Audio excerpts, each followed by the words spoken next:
As the Trump administration advances its vision for rebuilding Gaza and reshaping how the territory is governed, uncertainty looms over what comes next as the ceasefire moves into its next phase. Critical issues from security and humanitarian access to political control remain unresolved. Earlier today, I spoke with U.S. Ambassador to Israel, Mike Huckabee. I began by asking him what success looks like in phase 2 of the ceasefire and how the administration plans to measure progress.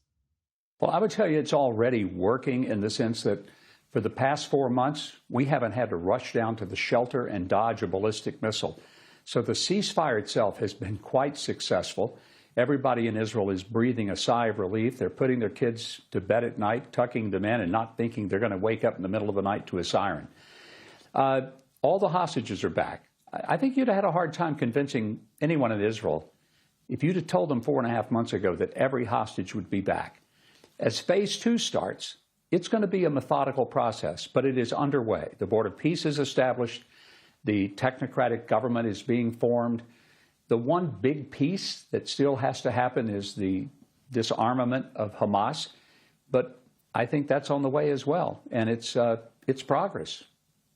Meantime, the Rafah crossing has reopened, but the number of Palestinian medical evacuees has been limited. Why is that process moving so slowly?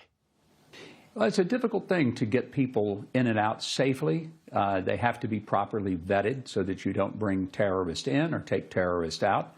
There's a legitimately diligent effort to get this done. But we're talking about people who are vastly displaced, people who are displaced because Hamas extended this war long before it should have been extended.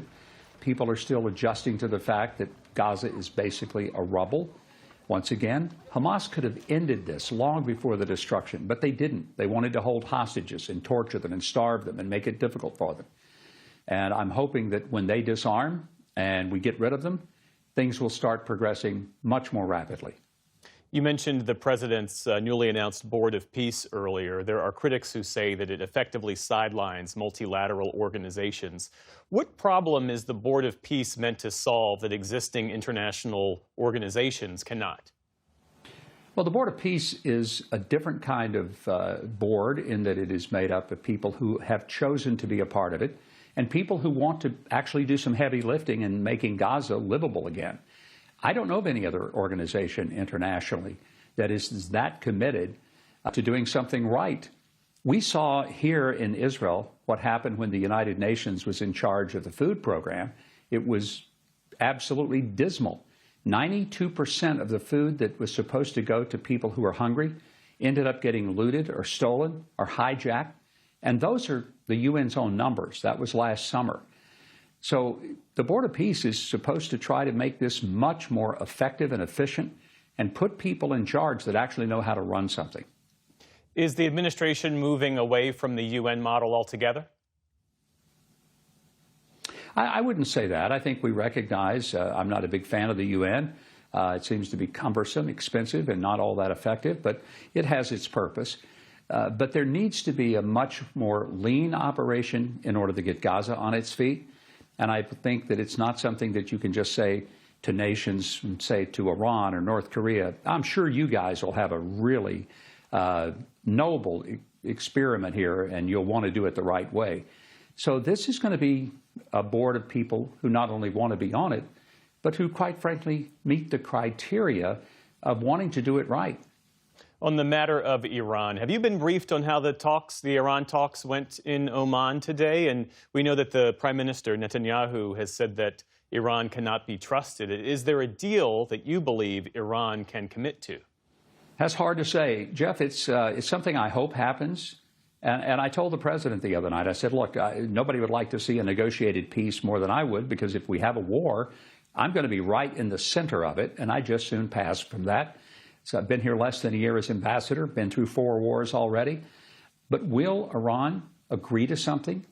And will they agree to what the president has laid forth, which is you don't have enrichment, you don't have nuclear weaponry, and you're going to have to deal with this incredible array of ballistic missiles that you keep building up because you're threatening the world.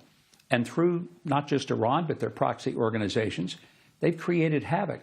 And then if you add to that the number of people they've murdered in their own streets, because they were protesting the lack of food and water. Let's be honest, Iran is a real problem, and it's not just a Middle East problem. It's a problem globally. Well, what is the U.S. prepared to do? You've said that the president will not disappoint the Iranians who put their lives on the line as they protest the Iranian regime. One thing I'm confident about this president, he makes a promise and he keeps it. He told Iran last summer that they could do it the easy way or the hard way. They didn't listen. They did it the hard way. And he sent B-2 bombers in through the operation of Midnight Hammer. You'd think they learned something. I often say that in the South, where I grew up, Jeff, we say there's no education in the second kick of a mule. They got a real kick of the mule last summer. I'm wondering, did they get any education from that one? If not, they may stand behind the mule again. And there probably won't be much education in the second kick of a mule. As we wrap up our conversation here, I wonder, so many Americans, how they currently understand Israel is shaped by its response to Hamas. What do you worry gets lost about Israel, its society, its values, when the country is viewed almost exclusively through this lens of war? I think Americans are pretty naive if they don't understand that Israel had hostages being held in tunnels who were being tortured, starved, raped, and beaten. If America had hostages, and it was the sons and daughters of Americans, do you think we would stand by and just say, well, I hope they get let loose someday? We would be scratching and working, and we would be doing everything we possibly could to get those hostages out. Israel gets blamed for a lot of stuff. They didn't start the war. Hamas did on October 7th, and they didn't just murder 1,200 civilians, they butchered them. What I wish Americans would do is to look at this honestly and objectively. I wish they would understand who is at fault, why it went as long as it did, and ask themselves, if this was your son, your daughter, being held in those tunnels, raped and tortured, would you stand by idly, or would you do whatever it took to bring an end to it and get your children home? The U.S. Ambassador to Israel, Mike Huckabee, thank you for your time, sir. We appreciate it. Thank you, Jeff.